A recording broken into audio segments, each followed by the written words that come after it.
Assalamualaikum warahmatullahi wabarakatuh. Perkenalkan, saya Nasya Junia dari kelas 12 IPS 1. Di sini saya akan memenuhi absen ujian praktek dakwah yang berjudul Ikhlas.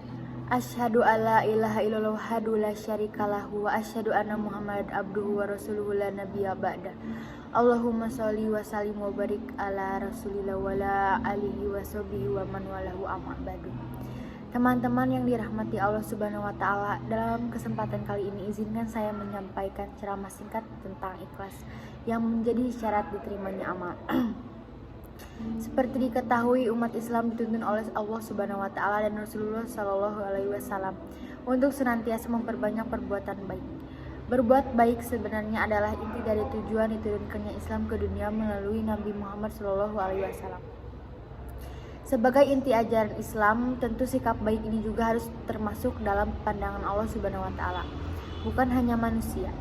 Jika dipelajari secara mendalam, semua ayat dalam Al-Quran dan tuntunan Nabi Muhammad SAW dalam sunnah-sunnahnya adalah berisi kebaikan. Dalam salah satu ayat Al-Quran, Allah Subhanahu wa Ta'ala dengan jelas memerintahkan umat Islam untuk berbuat baik. Quran Surat Al-Baqarah ayat 195 yang artinya, dan berjalankanlah harta bendamu di jalan Allah, dan janganlah kamu menjatuhkan dirimu sendiri dalam kebinasaan. Dan berbuat baiklah, karena sesungguhnya Allah menyukai orang-orang yang berbuat baik. Dalam surat yang lain, Allah Subhanahu wa Ta'ala memberi kepastian bahwa balasan kebaikan adalah kebaikan juga. Hal jazaa'ul ihsani ilal ihsan. Artinya, tidak ada balasan kebaikan kecuali kebaikan pula. Quran Surat Ar-Rahman ayat 60. Namun, Islam menyaratkan standar yang tinggi dalam perbuatan baik yang dilakukan. Maksudnya, kebaikan saja tidak cukup karena belum tentu menjadi amal yang diterima oleh Allah Subhanahu wa Ta'ala. Jika tidak cukup dengan kebaikan, lalu apa lagi? Islam tidak hanya menuntut untuk berbuat baik, tapi juga harus diiringi dengan rasa ikhlas. Ini menjadi syarat utama diterimanya perbuatan baik yang dilakukan oleh manusia. Ikhlas dalam berbuat baik atau beribadah berarti melakukan semata-mata mengharap ridho Allah Subhanahu wa Ta'ala, bukan yang lain. Orang yang ikhlas yang tidak mengharapkan pujian dari manusia dan tidak pamer karena sudah merasa cukup amal perbuatannya hanya ditujukan kepada Allah Subhanahu wa Ta'ala.